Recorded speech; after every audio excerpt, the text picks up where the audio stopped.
The story that you are about to hear is a compilation of tales showcasing different cultures or beliefs that is unique from our perspective. Please sit back and enjoy the tales I am about to tell you.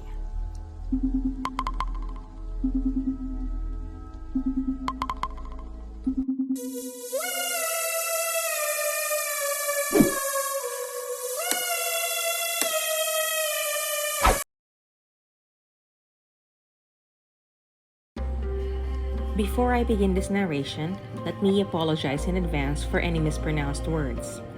If you hear a word I mispronounced and you know how to say it correctly, please feel free to comment below. Thank you for understanding. Kuchisake-onna, also known as slit-mouthed woman, is a malevolent figure in Japanese urban legends and folklore. Described as the malicious spirit or onryo of a woman, she partially covers her face with a mask or other item and carries some sort of a sharp object. According to legend, Kuchisake-onna was a woman who was mutilated during her life, with her mouth being slit from ear to ear. In some versions of the story, Kuchisake-onna was the adulterous wife or concubine of a samurai during her life. As punishment for her infidelity, her husband sliced the corners of her mouth from ear to ear. Other versions of the tale include that her mouth was mutilated during a medical or dental procedure, that she was mutilated by a woman who was jealous of her beauty, or that her mouth is filled with numerous sharp teeth. After her death, the woman returned as a vengeful spirit, or onryo. As an onryo, she covers her mouth with a cloth mask, often specified as a surgical mask, or in some iterations, a hand fan or handkerchief. She also carries a sharp instrument with her, which has been described as a knife, a machete, a scythe, or a large pair of scissors. A version of the story states that a child in Japan was walking home from school one evening. The friends who usually walked with her had already gone home, but she was only one street away from her house. She saw a young woman walking towards her wearing a surgical mask, like those that many Japanese people use to protect themselves from smog and diseases. She stopped in front of the child and leaned down towards her. The child was not worried as she seemed friendly enough. "Where are you going?" the woman asked. "I'm going home from school. My house is just down the road there." Do you think I'm beautiful? Came the unexpected question. The girl politely, if a little concerned, said yes. The woman then asked as she removed the mask, How about now? The girl was horrified by her appearance, but she had been brought up to be always polite, so she told her that she still looked beautiful. Then the terrifying figure disappeared. The next day at school, the girl told her friends what she had seen, and they immediately recognized the story. They told her that the woman had appeared to many girls over the years, but not all of them had been so lucky. If she hadn't said the right thing, the woman would have cut the same terrible smile into the girl's own face with a pair of scissors and condemned her to roam the streets in a mask. The shocked girl did not walk home alone again for a very long time. An individual can survive an encounter with Kuchisake-onna by using one of several methods.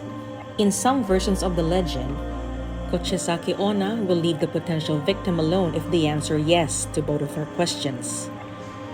Though in other versions, she will visit the individual's residence later that night and murder the person while sleeping.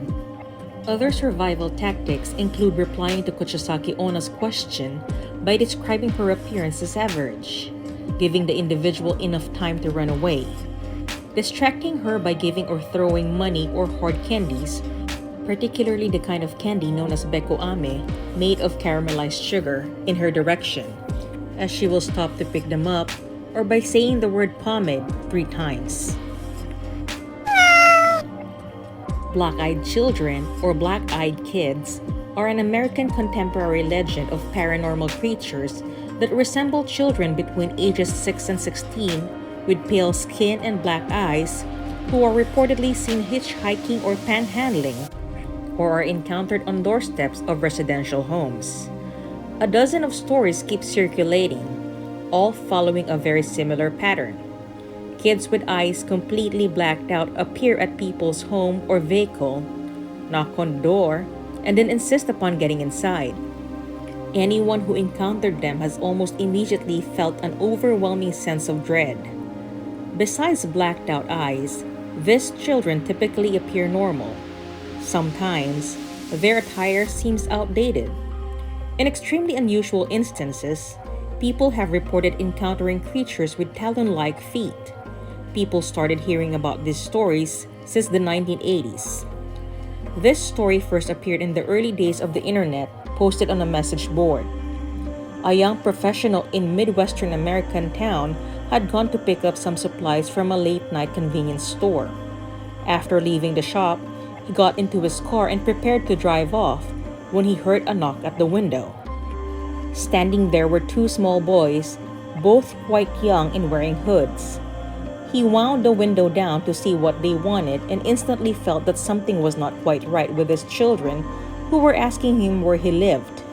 He wasn't exactly scared, but for some reason, he lied and said that he lived on the opposite side of the town.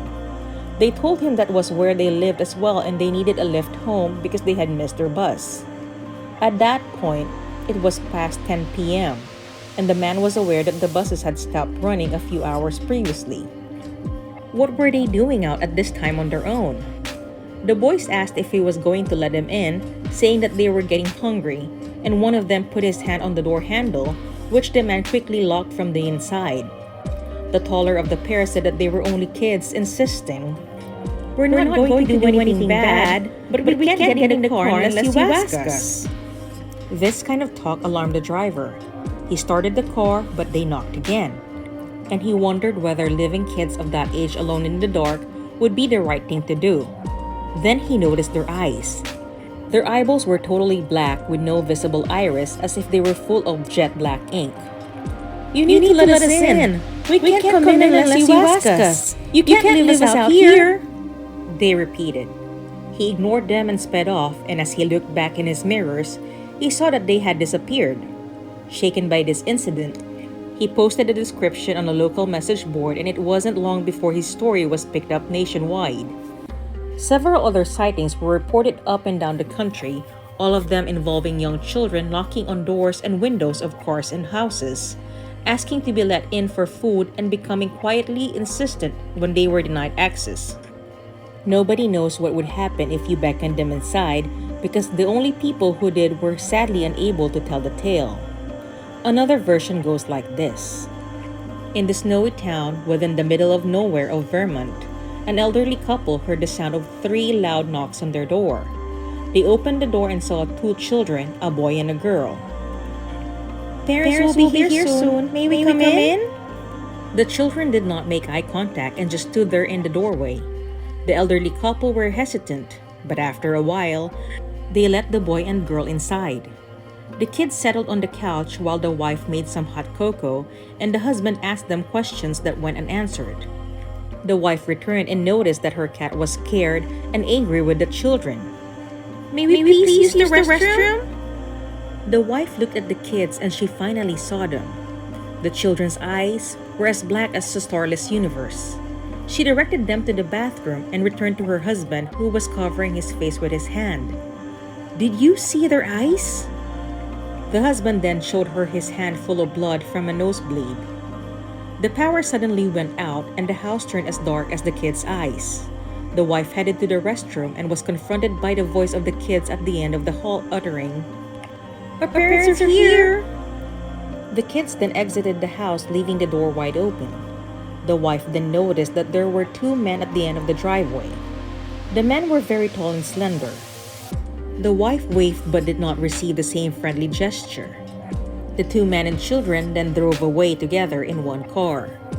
The power then came back on a little later after the kids left.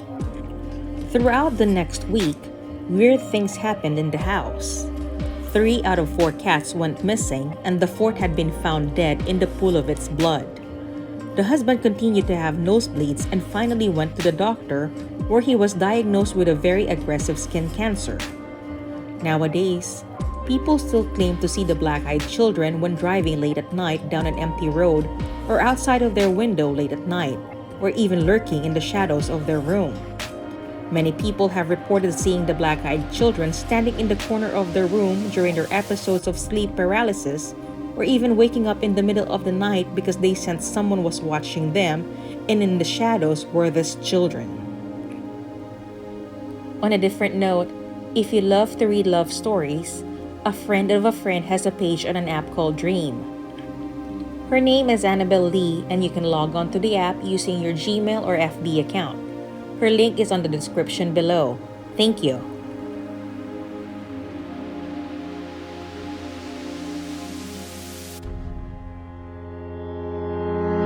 Hey everyone! I just wanted to express how grateful I am that you took the time to listen to my narration. Hopefully you enjoyed it. I am Twysted Mind, and please enjoy the rest of your day. Salamat!